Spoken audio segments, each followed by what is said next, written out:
चलिए आज हम पॉलिटी में एक कदम और आगे बढ़ते हैं।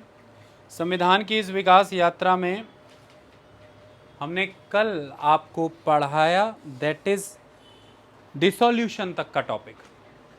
हमने सेशंस ऑफ पार्लियामेंट का टॉपिक शुरू किया जिसमें हमने डिसोल्यूशन के बारे में पढ़ाई की। आज हम उसी क्रम में आगे बढ़ रहे हैं और हमारा अगला है टॉपिक कोरम। देखिए एक बहुत इंपॉर्टेंट एस्पेक्ट होता है पार्लियामेंट्री फॉर्म ऑफ डेमोक्रेसी में, that is participation. Participation is very important. सहभागिता बहुत ज़रूरी है, सबका सहयोग होना बहुत ज़रूरी है ताकि डिसीजन किसी एक अकेले इंडिविजुअल के द्वारा या एक बहुत ही स्मॉल लाइक माइंडेड ग्रुप के द्वारा ही ना ले लिया जाए, डिसीजन तानाशाही ना हो जाए, डिसीजन हमेशा लोकतांत्रिक रहे। इसके लिए डाइवर्सिटी ऑफ ओपिनियन होना बहुत ज़रूरी है। पार्टिसिपेशन का पर्पस ये होता है कि आप diverse opinion, diversity of opinion को रिकॉग्नाइज़ करें। डाइवर्सिटी ऑफ ओपिनियन से क्या होता है, जब अलग अलग तरह की सलाह मिलती है, ओपिनियन आते हैं, इससे सबसे बेस्ट जो चीज़ होती है वो ये होती है कि जो एंड रिज़ल्ट अचीव होता है, जिस निर्णय पर आप पहुंचना चाहते हैं, कभी कोई निर्णय परफेक्ट नहीं होता है, लेकिन इसके वजह जिस निर्णय पर आप पहुंचना चाहते हैं वो बहुत ही कम त्रुटियों से भरा होता है, यानी कि उसमें फ्लॉज बहुत ही कम रह जाते हैं। वो रिज़ल्ट, एंड रिज़ल्ट, वो डिसीजन काफ़ी रेलेवेंट हो जाता है और वो बहुत ज़्यादा number of masses, large number of masses के लिए उपयोगी हो जाता है, यूज़फुल हो जाता है। क्योंकि जितने अलग अलग सेगमेंट, इंडिया जैसी डाइवर्स कंट्री में डेमोक्रेटिक पॉलिटिक्स के अंदर हमने पार्लियामेंट्री फॉर्म ऑफ गवर्नमेंट इसलिए भी अपनाई थी कि अलग अलग रीजन, अलग अलग रिलीजन, अलग अलग लैंग्वेज, कस्टम, कल्चर, मैनर से बिलोंग करने वाले different group of this society, this Indian society, अपने से जुड़े रिप्रेजेंटेटिव्स को चुन करके भेजेंगी लोकसभा में, और वो रिप्रेजेंटेटिव्स उस डाइवर्सिटी को रिप्रेजेंट करते हैं उस लोकसभा के अंदर, और उस लोकसभा से फिर जो निर्णय बनते हैं वो लागू पूरे देश पे होते हैं। क्योंकि हमें अपनी विविधताओं को, अपनी डाइवर्सिटीज़ को इंटैक्ट रखते हुए बढ़ना एक यूनिटी के तौर पर आगे, एक यूनियन के तौर पर। लेकिन वो डाइवर्सिटी हमारे यूनिफाइड डिसीजन में रिजेंबल करे, यानी कि जो निर्णय हुआ है वो निर्णय यूनिटी को प्रमोट करने वाला निर्णय है। इस बात को इंश्योर करने के लिए डाइवर्सिटी का रिप्रेजेंटेशन बहुत ज़रूरी है, और डाइवर्सिटी को रिप्रेजेंट करने का एक तरीका है कि पार्टिसिपेशन लार्ज स्केल पे हो, पार्टिसिपेशन मैक्सिमम हो। जब पार्टिसिपेशन जितना नैरो स्केल कर दिया जाएगा, पार्टिसिपेशन जितना मिनिमाइज़ कर दिया जाएगा, जो डिसीजन निकल करके आएगा उसकी एक्सेप्टेंस टू द मासेस उतनी रिड्यूस हो जाएगी। It is very mathematical. If the participation level will be very low, if the participation rate will be very low, then the acceptability of the law or the acceptability of the decision to the masses will be very low. Okay, so the acceptability of the law and the participation is directly proportional to each other. जितना ज़्यादा participation होगा उतना ज़्यादा वो law acceptable होगा लोगों को। और पार्टिसिपेशन का मेन तरीका क्या है? The parliament is the forum to participate, parliament is the forum to derive public opinion, and to derive the public opinion there must be ample amount of participant in the discussion, and that will be the representative of the people, that is a member parliament. for that purpose ये रखा गया है कि at least किसी भी एक session के अंदर, कोई भी एक सेशन जो हम होल्ड करते हैं, चाहे वो बजट सेशन है, चाहे मानसून सेशन है, चाहे विंटर सेशन है, उस सेशन की हर रोज़ की कार्रवाई को अपन मीटिंग कहते हैं। एमपीज़ मीट करेंगे और उसमें हमने देखा 2 सिटिंग होती हैं, सुबह 11 से 1 बजे वाली मॉर्निंग सिटिंग और फिर पोस्ट लंच सिटिंग 2 से 6 बजे की। तो उसमें हमें ये देखना है कि हर सिटिंग में कार्रवाई शुरू तब हो जब एटलीस्ट इतने नंबर ऑफ एमपीज़ आ जाएं कि प्रोसेस पार्टिसिपेटरी कंसिडर हो। और उसके लिए ये निर्णय रखा गया कि at least 1/10 of the total membership of the house present होनी जरूरी है, तब कार्रवाई शुरू हो सकती है। उसको कोरम कहा गया है। तो 1/10 के हिसाब से जाएं तो अगर हम 545, 1/10 यानी कि 10% of the total membership of the house including the speaker in the Lok Sabha, including the chairman in the Rajya Sabha, ये लाइन याद रखना, यानी कि इंक्लूडिंग द प्रिजाइडिंग ऑफिसर। और इस हिसाब से अगर हम चलते हैं तो फिर 545 सदस्य की लोकसभा है और 245 सदस्य की राज्यसभा है, तो उधर भी 24.5, इधर 54.5 हो गया। एक तरह से 55 मेंबर लोकसभा में और राज्यसभा में कितने? 25 बेटे, 25 राज्यसभा में, लोकसभा में 55 कोरम काउंट होते हैं। जब ये कोरम अचीव होगी तब बिजनेस ट्रांजैक्शन स्टार्ट होंगी लोकसभा और राज्यसभा के अंदर, यानी कि जो सिटिंग है वो परस्यू करेगी। और ये प्रिजाइडिंग ऑफिसर की सोल पावर है कि वो ये तय करे कि कोरम अचीव हुई है कि नहीं, और अगर नहीं अचीव हुई तो ये उसकी जिम्मेदारी बनती है कि वो वेट करे कोरम अचीव होने तक। जब तक कोरम अचीव नहीं होती तब तक जो सिटिंग है, यानी कि जो पार्लियामेंट के एमपीज़ की जो मीटिंग हुई है, वो जो सिटिंग है उसे एडजर्न करे जब तक कोरम अचीव नहीं होती। बिना कोरम के बिजनेस नहीं होगा। अदरवाइज ये तानाशाही हो जाएगा, 10 बंदे पहुंचे, जा करके बिल पास करके बैठ गए और फिर काम हो गया। ऐसे में आप कहेंगे कि सर फिर जो एमपीज़ आते हैं तो उनका क्या कसूर, वो कोरम अचीव नहीं हो रही तो वो काम भी नहीं कर पा रहे हैं, तो उनकी क्या गलती? जो एब्सेंट, जैसे आपकी क्लास ही है, जो गलत बच्चे नहीं आ रहे, जो सही बच्चे आ रहे हैं, टीचर हर रोज़ लेसन नहीं दे रही कि आज भी स्ट्रेंथ बहुत कम है, ऐसा स्कूल में होता था ना, आज भी बहुत कम बच्चे आए, तो आप लोग और आपके पेरेंट्स कई बार कहते थे ना हमारे बच्चों की क्या गलती है, वो लोग नहीं आ रहे, तो फिर रूल बनाए गए कि अगर इतने % से लेक्चर 75% से शॉर्ट होंगे तो रोल नंबर रोक देंगे, इतने % से शॉर्ट हुए तो इंटरनल नहीं भेजेंगे, इतने % से शॉर्ट हुए तो मार्क्स नहीं लगेंगे पेपर में। ये सब हथकंडे अपनाए ना, फिर लेक्चर कैसे पूरे होने लगे। फिर ऐसा ही फिर यहाँ पर भी है कि बेटा एक समय अवधि बताई गई है, उससे लगातार अगर कोई एमपी एब्सेंट है तो फिर उसका पत्ता कटेगा, फिर डिस्क्वालीफाई होगा हाउस से। आई बात समझ में? और फिर सरकार की जिम्मेदारी होती है कि सरकार को काम बाय लॉ ही करना है, तो उसके लिए लॉ पास कराने के लिए बिल प्रेजेंट करना है, तो सरकार अपने उतने मेंबर प्रेजेंट कराती ही है ऑलवेज कि बिल पास हो सके। और ऑपोजिशन के ऊपर जिम्मेदारी है कि वो जिनके रिप्रेजेंटेटिव हैं वो लोग ऑपोजिशन से पूछेंगे और मीडिया पूछेगा। और 1991 से जब से कार्रवाई लाइव होने लगी लोकसभा राज्यसभा की, तब से तो ये और सवाल आ गया जनता के घेरे में कि भाई ऑपोजिशन कहाँ मुँह उठा के किधर छुट्टियों पे। आज 1 मिनट में सवाल बन जाता है, जब राहुल गांधी छुट्टी पे चले जाते हैं, हाउस की मीटिंग्स में प्रेजेंट नहीं रहते, तो ऑपोजिशन वाले कहते हैं राहुल जी कहाँ हैं, ये हाथ का बहुत मतलब है वहाँ पे बेटा, ऐसे करते हैं ना, राहुल जी कहाँ हैं। तो मीडिया भी पूछता है कि राहुल गांधी सदन में नहीं पहुँचे, ऐसे सवाल आते हैं। तो मजबूरी में आपको पहले तो क्या होता था कि अखबार टीवी भी होता नहीं था, अखबार में छपता था, कोई पढ़ता था कोई नहीं पढ़ता था, अनपढ़ता भी काफ़ी थी। अब तो बच्चा देख रहा है, कहते वो राहुल नहीं था हाउस में, पता भी नहीं है राहुल कौन है, पर राहुल नहीं था कहते, है कि नहीं। तो इस तरह से अब जरूरी नहीं है राहुल गांधी ही नहीं रहते, राहुल गांधी पूछते हैं प्रधानमंत्री जी कहाँ हैं, ऐसा करके वो भी पूछते हैं। मोदी जी से मैं पूछना चाहता हूँ तो मोदी जी भी आते हैं फिर। ओके, तो इस तरह से इनको प्रेजेंट रहना पड़ता है, दोनों की अपनी अपनी मजबूरियाँ हैं। प्रेजेंट रहेंगे तो पार्टिसिपेटरी सिस्टम होगा, ये सारी कहानी है बेटा। अगर कोरम नहीं अचीव हो तो कौन उस सिटिंग को एडजर्न करता रहता है? कहाँ पे? पार्लियामेंट में, कहाँ? लोकसभा में बेटा। और राज्यसभा में कौन करता है? तो सिंपली बोल दे करो presiding officer of the house. जरा प्रोफेशनल लैंग्वेज भी यूज़ करो, पेपर में लिख के भी आना है डबल लिख रही हो। और चलो वैसे गुड है, बता दिया, ये तो बच्चे को नर्वस करने की एक टेक्निक ही है, आपने सही बताया। आगे बढ़ते हैं, रोको बेटा, बस रोक दिया करो जो मैं। अब वोटिंग का मामला भी जरूरी है। अब कोरम किस लिए अचीव किया था बेटा?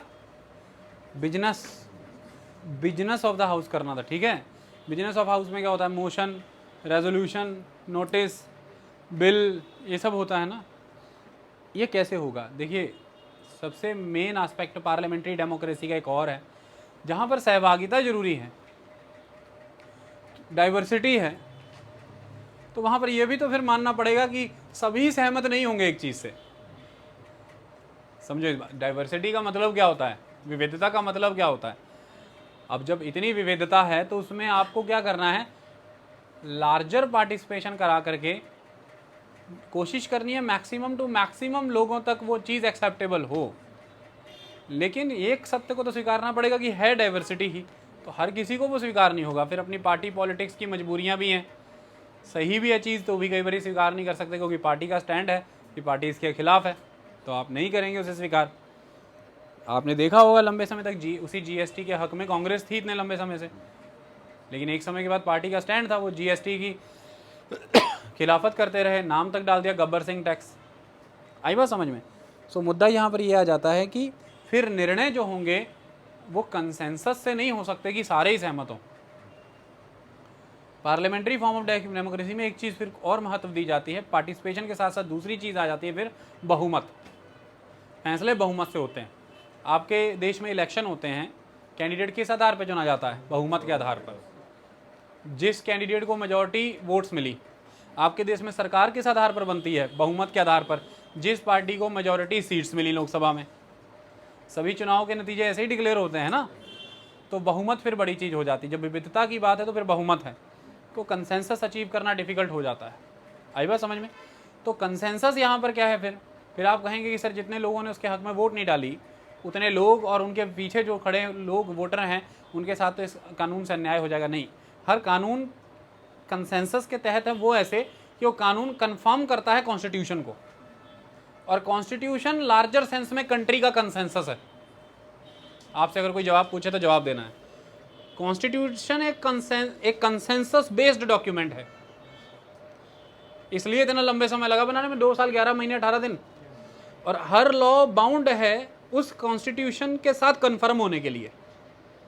नहीं होगा तो supreme court will look into the matter और the high court will look into the matter, लेकिन अंततः निर्णय बहुमत से होना है, क्योंकि डाइवर्सिटी में हर किसी को उस समय में मना पाना लगभग नामुमकिन होता है।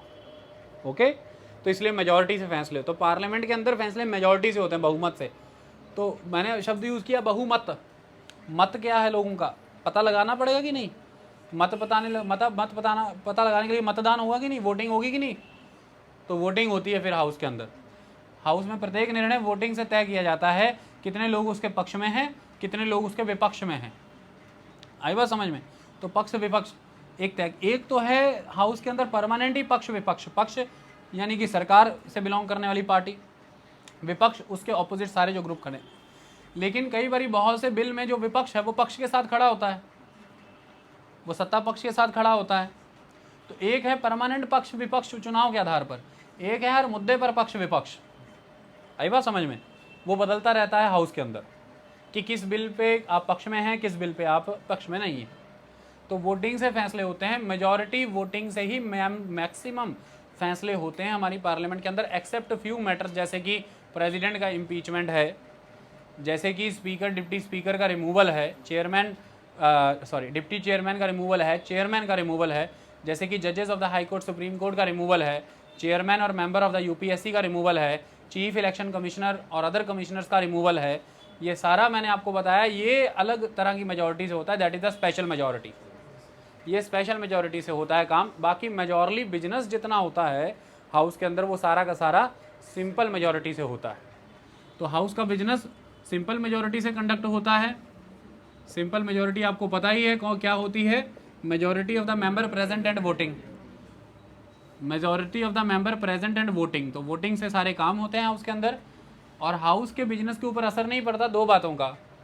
पहली बात यह है कि उस वोटिंग में किसी भी तरह से किसी ने इलीगल वे में पार्टिसिपेट कर लिया है, यानी कि इनवैलिड पर्सन ने भी वोटिंग कर दी है, इसकी वजह से वो वोटिंग की प्रक्रिया या वो बिल रद्द नहीं होगा, कार्रवाई बढ़ेगी, कार्रवाई वैलिड मानी जाएगी। और दूसरा, हाउस में वैकेंसीज थी, यानी कि मेंबर प्रेजेंट नहीं थे या सीट्स वेकेंट थी, इस आधार पर भी बिजनेस को कोई इम्पैक्ट नहीं पड़ता, बिजनेस विल गो ऑन, चलता रहेगा।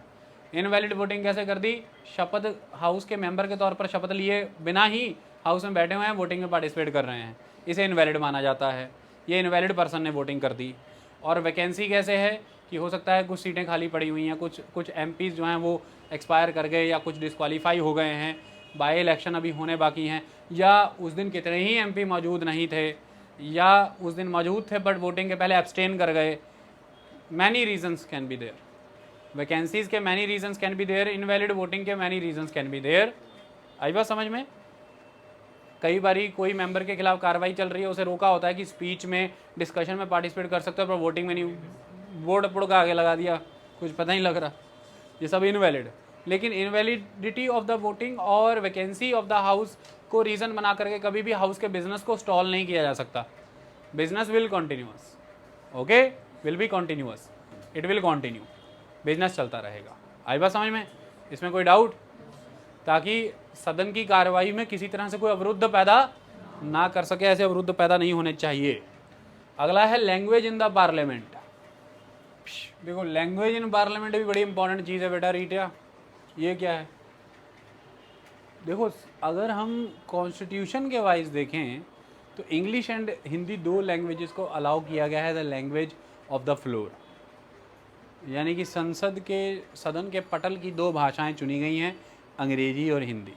ठीक है, इसमें जब देश में संविधान लागू होकर के हम आगे बढ़े तो हमने ये तय कर लिया था कि 15 साल के बाद इंग्लिश डिसकंटिन्यू हो जाएगी और Hindi will remain the language of the floor, ऐसा हमने तभी तय कर दिया था। लेकिन जैसे ही समा आगे बढ़ा, 1960 का दौर बढ़ा और समा आ रहा था इंग्लिश के ख़त्म होने का, उसी ज़माने में बड़ी ज़बरदस्त वे में उत्तर और दक्षिण की डिबेट छिड़ी, क्योंकि 1956 का साल वो साल था भारत में जब राज्यों का पुनर्गठन हो रहा था, स्टेट्स रीऑर्गेनाइज हो रहे थे, और स्टेट्स के रीऑर्गेनाइजेशन में लैंग्वेज ने इम्पॉर्टेंट रोल प्ले किया, क्योंकि हमने लिंग्विस्टिक फार्मूला को फॉलो किया वहाँ पर। ठीक है, और लिंग्विस्टिक फार्मूला को जब हम फॉलो कर रहे थे तो लैंग्वेज बेस्ड सेंटीमेंट्स काफ़ी ज़्यादा प्रोएक्टिव हो गए उस समय में। सोसाइटी एजिटेट हुई उन ग्राउंड्स के ऊपर, और लैंग्वेज से लोग अपना राज्य निर्धारित कर रहे थे, मतलब लैंग्वेज के आधार पर लोग अपनी पॉलिटिकल आइडेंटिटी को इस्टेब्लिश कर रहे थे, क्योंकि अपना राज्य होना मतलब पॉलिटिकल आइडेंटिटी। आपने पीछे देखा होगा शान मुखर्जी, सिंगर है शान, पीछे आसाम में एक कॉन्सर्ट कर रहा था, कुछ लोगों ने उसकी तरफ कुछ अजीब सी चीज़ें फेंकी, तो उसने उन लोगों को कहा कि ऐसा मत करिए आप, तो वहाँ से आवाज़ें आई कि नहीं, बस हिंदी में नहीं गाना, अहोमिया भाषा में ही, अहोम पीपल, आसाम का नाम भी अब है असम, अहम, तो उनका कहना था कि अहोमिया, तो सब शान ने बोला ठीक है, अगर आप वो चाहते हो, मैं देखो देश दुनिया घुमा हूँ, मैं हर भाषा में गाता हूँ, but if you people want कि मैं अहोमिया में गाना गाऊँ, बजा दो, कहता म्यूज़िक, मैं गाता हूँ, फिर मैं चला जाऊँगा, फिर मैं अहोमिया में एक गाना गा देता हूँ। लेकिन ऐसे देश नहीं चलना, हम सब एक हैं, वी आर यूनाइट, बट लोगों का डिमांड था कि तुम अहोमिया में गाओ बस और जाओ। तो द थिंग इज़ कि लैंग्वेज से राज्य बन रहे थे, और राज्य बने the political unit, the state, मतलब आपको अपनी राजनीतिक आइडेंटिटी मिल रही थी। लैंग्वेज एक इम्पॉर्टेंट रीज़न। फिर लैंग्वेज ऑलवेज एक बेसिस रहा है एक सोसाइटी का दूसरे सोसाइटी पर आधिपत्य स्थापित करने का। तो जो सोसाइटी के ऊपर दूसरी लैंग्वेज आके डोमिनेट होती है, वो ऐसा मानती है कि हमारा सब्जुगेशन हो गया, पहले कल्चरली हमको अपने अधीन करके फिर इन्होंने हमें पॉलिटिकली सब्जुगेट कर लिया, अपने अधीन कर लिया, अधीनस्थ कर लिया, और हम ख़त्म हो गए। फिर कौन सी लैंग्वेज कितनी एंशिएंट है, वो कितने ज़्यादा लोगों द्वारा बोली जाती है, वो क्लासिकल है या नहीं है, इसकी डिबेट रही। जैसे दक्षिण की बात करें तो तमिल एक बहुत पुरानी लैंग्वेज है, क्लासिकल लैंग्वेज में कंसिडर होती है, लाइक द संस्कृत। तो उसके कंपैरेटिवली हिंदी क्लासिकल लैंग्वेजेस में नहीं आती हैं, लेकिन हिंदी काफ़ी ज़्यादा लोगों द्वारा बोले जाने की भाषा बन गई। लेकिन हिंदी आज भी मेजॉरिटी कंट्री के द्वारा नहीं बोली जाती, 43 से 45% लोग जो हैं वो हिंदी बोलते हैं। बाकी देश यानी कि आज भी 55% देश नॉन हिंदी भाषा बोलता है। तो तर्क ये था कि जब 55% कंट्री नॉन हिंदी लैंग्वेज बोलती है, तो फिर हिंदी को एक होल सोल फ्लोर लैंग्वेज के तौर पर आप कैसे कंसिडर कर सकते हैं भाई। तो इसलिए हिंदी कभी भी देश की राष्ट्रीय भाषा ना बन पाई, ये नेशनल लैंग्वेज नहीं बन पाई, क्योंकि हमारे देश में डाइवर्सिटी को रिकॉग्निशन देने का ट्रेंड बहुत ही इंपॉर्टेंट है पार्लियामेंट्री फॉर्म ऑफ गवर्नमेंट में, और हमने ट्रिपल लैंग्वेज फार्मूला को फॉलो किया। उसमें भी आपने देखा लैंग्वेज बेस्ड कैंपेन कुछ समय से चल रहे हैं, महाराष्ट्र में भी हुआ, पंजाब में भी, कि जो साइन बोर्ड्स लगे होते हैं डिस्टेंस बताने वाले, उनमें आपने देखा जहाँ जहाँ इंग्लिश में नाम लिखा है उसे कालक पोत दी गई, या बोर्ड उतारे हुए हैं जगह जगह पर। ये कहा गया कि रीजनल लैंग्वेज सबसे टॉप पे रखी जाए, फिर हिंदी हो और फिर इंग्लिश सबसे बॉटम पर हो। लेकिन ऑफिशियल ट्रिपल लैंग्वेज फार्मूला जो चलता था, उसमें फिर जिस फॉर्मेट में चलता था शुरू से, साइन बोर्ड वैसे ही बनते रहे। धीरे धीरे चलिए अलग अलग ग्रुप्स आते हैं, वो अपनी अपनी पॉलिटिकल छवि, अपनी अपनी पॉलिटिकल ज़मीन ढूंढने के लिए किसी न किसी तरह से कैंपेन की शुरुआत करते हैं, वो उनका एजेंडा है, वो एक अलग बात है। मेन आस्पेक्ट यहाँ पर यह है कि लैंग्वेज एक इम्पॉर्टेंट आस्पेक्ट है एक सोसाइटी की हेरिटेज को दिखाने के लिए, कि वो सोसाइटी कितनी एनरिच रही है पास्ट में, कितनी पुरानी है। लैंग्वेज एक इम्पॉर्टेंट आस्पेक्ट है कि आप पॉलिटिकली उस ग्रुप को, उस कम्युनिटी को अपनी कंट्री में क्या स्टेक प्रोवाइड कर रहे हैं, उसकी क्या पोजीशन है उस कंट्री के अंदर। लैंग्वेज एक ज़रिया है अपनी पॉलिटिकल आइडेंटिटी इस तरह से इस्टेब्लिश करने का कि आप जिस क्षेत्र से अपनी social, economic, political, cultural aspirations को फुलफ़िल कर रहे हैं, वो क्षेत्र आपको किस आधार पर मिला है, तो वो भाषा के आधार पर मिला है। तो लैंग्वेज एक बहुत इंपॉर्टेंट रोल प्ले करती रही है ऑलवेज। आपने श्रीलंका में देखा तो लैंग्वेज एक महत्वपूर्ण चीज़ रही। सिन्हली भाषा को प्रमोट करके तमिलियन को दबाया गया, तो वहाँ पर लंबे समय से सिविल वॉर है। लैंग्वेज के आधार पर विश्व में एक देश बना, बांग्ला भाषा के आधार पर बांग्लादेश, वो वेस्ट पाकिस्तान से अलग हुआ। तो लैंग्वेजेस वेरी, हमने श्रीलंका और बांग्लादेश दोनों ही परिस्थितियों को टाल दिया क्योंकि हमने लैंग्वेजेस को एकोमोडेट किया।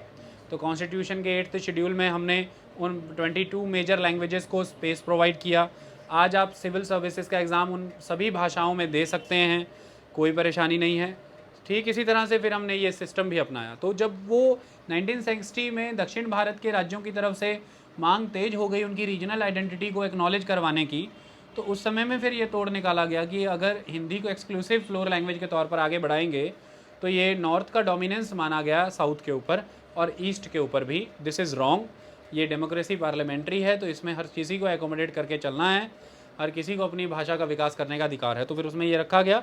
1963 में ऑफिशियल लैंग्वेजेस एक्ट 1963 आया, जिसने ये कहा कि 1965 में English as a floor language ख़त्म नहीं होगी, हिंदी के साथ साथ इंग्लिश भी एज अ फ्लोर लैंग्वेज आगे प्रमोट होती रहेगी। मैं आपको बता दूं, ये यही कॉन्स्टिट्यूशन है जिसमें यह भी कहा गया है कि एक लैंग्वेज ऑफिसर अपॉइंट करके हिंदी को बढ़ाना है, प्रचार करना है और उसे इस तरह से विकास करना है कि सभी क्षेत्र के लोग उसे अपना सकें। लेकिन दूसरी तरफ यही संविधान के उसी सीरीज़ का वही आर्टिकल ये भी कह रहे हैं कि हमें लिंग्विस्टिक ऑफिसर्स अपॉइंट करने हैं और रीजनल लैंग्वेजेस को प्रमोट करना है, जिसके तहत हमें बच्चों की प्राइमरी एजुकेशन जो है वो रीजनल लैंग्वेज में फुलफ़िल करानी है।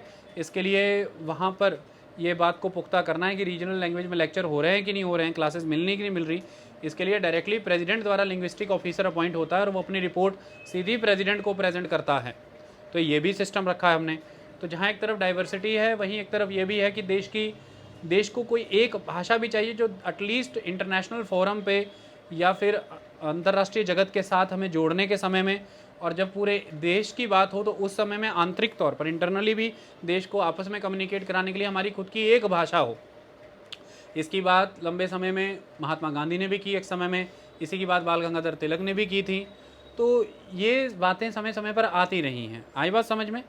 और पीछे कुछ आर्टिस्टों ने भी इसकी बात की थी, तो आपने देखा ही, तो गुरदास मान ने भी इसकी बात की थी। इसके लेवल पर काफ़ी डिबेट डिस्कशन हुई, आज दिन तक वो उस चीज़ को भोग भी रहे हैं।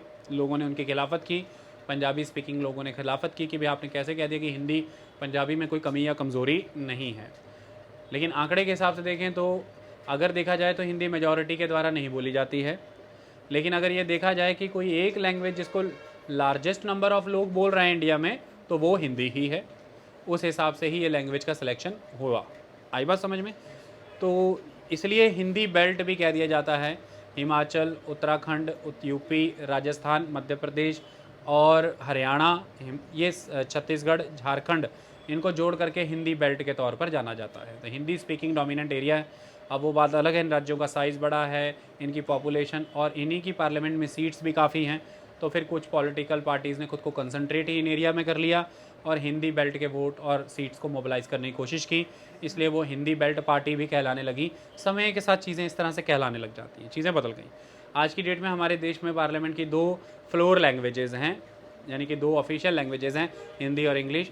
लेकिन यहाँ पर दोनों हाउस के प्रिजाइडिंग ऑफिसर को कॉन्स्टिट्यूशन ऑथराइज़ करता है कि वो किसी भी मेंबर को उसकी मदर टंग में अपनी बात रखने की, स्पीच प्रेजेंट करने की, अपना बिल प्रेजेंट करने की पूर्ण अनुमति देता है। और पार्लियामेंट में इसका पूरा प्रबंध होता है कि उनकी स्पीच के साथ साथ सारी की सारी ट्रांसलेशन चले, जिसे पूरा हाउस समझ सके।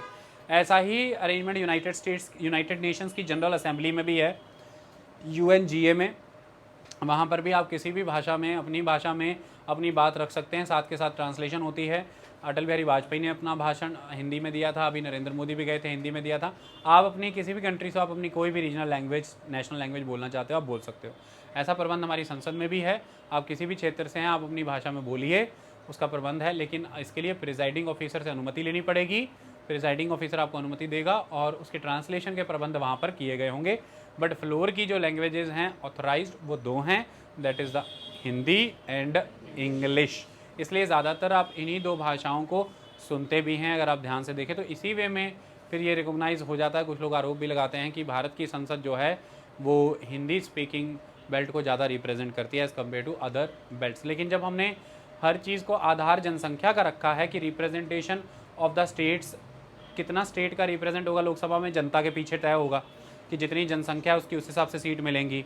जब चुनाव जनसंख्या के आधार पर होते हैं, जब एलोकेशन ऑफ द फंड्स भी जनसंख्या के आधार पर हो रहे हैं।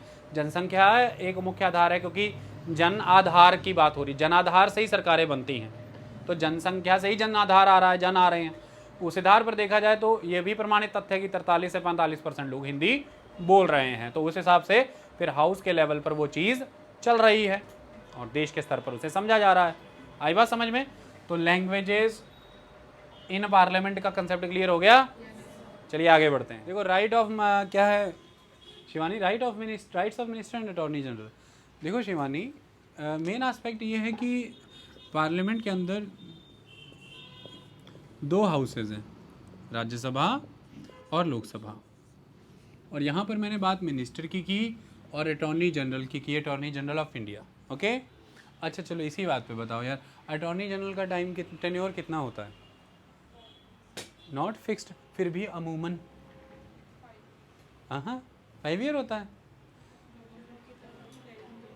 हैं? फिर भी पढ़ना जाके किताब में। चलिए आगे समझते हैं। तो राज्यसभा और लोकसभा 2 हाउसेज होते हैं। ओके, ये तो मैं आपको उस दिन से पढ़ा रहा हूँ। अब हमने ये कहा कि जो मिनिस्टर होता है वो दोनों में से किसी हाउस का मेंबर होना चाहिए। डन है। और जिस हाउस का मेंबर है, मान लीजिए कि एक मिनिस्टर है, वो लोकसभा का मेंबर है, तो वो लोकसभा की ही मीटिंग्स में पार्टिसिपेट करेगा, लोकसभा की मीटिंग में ही स्पीच करेगा और लोकसभा की मीटिंग में ही वोटिंग करेगा। वोट डालने का अधिकार है। लेकिन अब यहाँ से एज अ मेंबर तो वो ये सब करता है, मीटिंग्स में पार्टिसिपेट करता है, उसकी स्पीच होती है, डिस्कशंस में पार्टिसिपेट करता है, वोटिंग करता है। लेकिन एज अ मिनिस्टर तो वो मिनिस्टर इन द गवर्नमेंट है, वो मिनिस्टर इन द गवर्नमेंट है। और गवर्नमेंट के साथ वर्ड लगता है गवर्नमेंट ऑफ इंडिया। तो गवर्नमेंट तो इंडिया की है, देश की सरकार है। तो जब सरकार देश की है तो मतलब मंत्री देश का है। और देश के तौर पर मेंबर पार्लियामेंट जो हैं वो आकर के बैठे हैं लोकसभा और राज्यसभा में, और देश इस पार्लियामेंट के वाया इस देश के मंत्री से सवाल पूछना चाहता है। तो अपनी मंत्रालय से जुड़ी नीतियों को स्पष्ट करने के लिए, उस पर खड़े हुए सवालों के जवाब देने के लिए इसके पास ये अधिकार, ये राइट होना चाहिए कि नहीं होना चाहिए कि ये जिस हाउस का मेंबर है उसके अलावा भी ये जिस हाउस का मेंबर नहीं है उस हाउस की भी मीटिंग्स में पार्टिसिपेट कर सके, वहाँ पर जा कर के भी बोल सके, स्पीच दे सके, अपनी डिस्कशन रख सके। क्योंकि इसे राज्यसभा में बैठे हुए मेंबर पार्लियामेंट भी तो देश के बिहाफ पर इससे सवाल करना चाहते होंगे। तो इस मंत्री को उस हाउस में जा कर के उसकी मीटिंग्स में पार्टिसिपेट करने की भी तो राइट होने चाहिए। हाँ, ये उस हाउस की मर्यादा को नहीं तोड़ सकता क्योंकि ये उस हाउस से बिलोंग नहीं कर सकता, इसलिए उस हाउस के डिसीजन को ये प्रभावित नहीं करेगा। और डिसीजन तय होता है हमारे कंट्री में, मैंने अभी बताया, मेजॉरिटी से वोटिंग के वाया, तो ये वोटिंग में पार्ट नहीं करेगा। तो मिनिस्टर जो है उसे ये परमिशन है, उसका ये अधिकार बना है कि वो जिस हाउस का मेंबर नहीं है या जिस कमेटी का मेंबर नहीं है उस हाउस और उस कमेटी में भी जा करके वो right to speech, right to participate रखता है without the right to vote. क्योंकि ये बहुत ज़रूरी है, क्योंकि मंत्री वो सरकार का और सरकार देश की है, और जो रिप्रेजेंटेटिव है मेंबर पार्लियामेंट में वो देश को रिप्रेजेंट कर रहे हैं। इसके तहत वो देश की सरकार से जुड़े देश के मंत्री से सवाल करना चाहते हैं, और फिर आप उसे उन लोगों को बाउंड नहीं कर सकते कि क्योंकि मंत्री आपके हाउस से नहीं है इसलिए आप लोग उससे सवाल नहीं कर सकते। ये गलत है। आई बात समझ में? मंत्री को दोनों सदनों में अपना पक्ष रखना पड़ सकता है। अगर मान लीजिए कि मिनिस्टर राज्यसभा से बिलोंग करते हैं, जैसे कि हमारे भूतपूर्व प्रधानमंत्री डॉक्टर मनमोहन सिंह राज्यसभा से बिलोंग करते थे, तो लोकसभा उनसे सवाल करना चाहती है, तो फिर वहाँ पर मनमोहन सिंह ये कह के नहीं बच सकते थे कि मैं लोकसभा का सदस्य नहीं हूँ इसलिए मुझे अनुमति नहीं है लोकसभा में आकर के अपनी बात रखने की या आपके सवालों के जवाब देने की। नहीं, उनको ये अधिकार प्राप्त है, राइट प्राप्त है मिनिस्टर के तौर पर कि वो लोकसभा में भी उपस्थित रह करके अपनी बात रख सकते हैं, सवालों के जवाब दे सकते हैं, क्योंकि ये राइट उन्हें स्पेशली दिया गया है। हाँ, वो उस हाउस के निर्णयों को प्रभावित नहीं करेंगे वोटिंग करके, क्योंकि वोटिंग का राइट नहीं है। बात समझ में आई? तो इसलिए एक मिनिस्टर जो किसी भी जिस कमेटी या जिस हाउस का मेंबर नहीं भी है, पार्टिसिपेंट नहीं भी है, उस हाउस या उस कमेटी में जाकर के वो पार्टिसिपेट कर सकता है। Right to speech, right to participate, right to discussion रखता है without the right to vote, ताकि देश में parliamentary form of democracy fully establish हो सके, फेल ना हो जाए।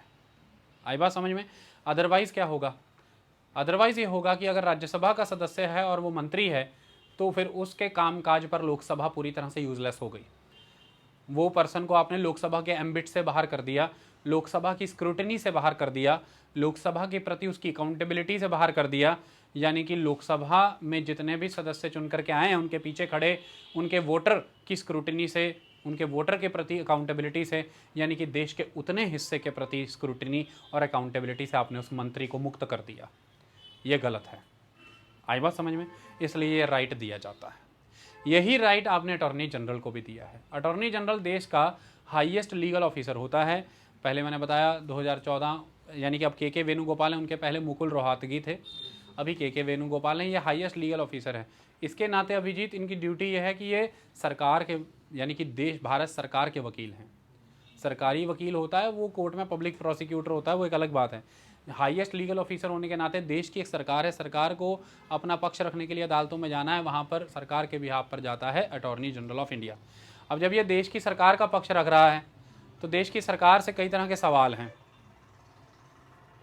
रुकना जरा, सरकार का जो पक्ष इनको रखना ही पड़ेगा। कैसे पक्ष रखना पड़ेगा? देखिए, सरकार किसी मामले में जवाबदेह बन रही है, कोर्ट में कटघरे में है, ओके, तो सरकार के वकील हैं ये, और सरकार के ऊपर उस मामले में सवाल खड़े हो रहे हैं संसद के अंदर। तो ये भाई साहब सरकार का, या ये जो बहन जी हैं, सरकार का ये क्या पक्ष रख करके आए हैं वहाँ पर कोर्ट में, या सरकार के सपोर्ट में क्या सब्सटेंस है वहाँ पर प्रोड्यूस कर रहे हैं, देश जानना चाहता है।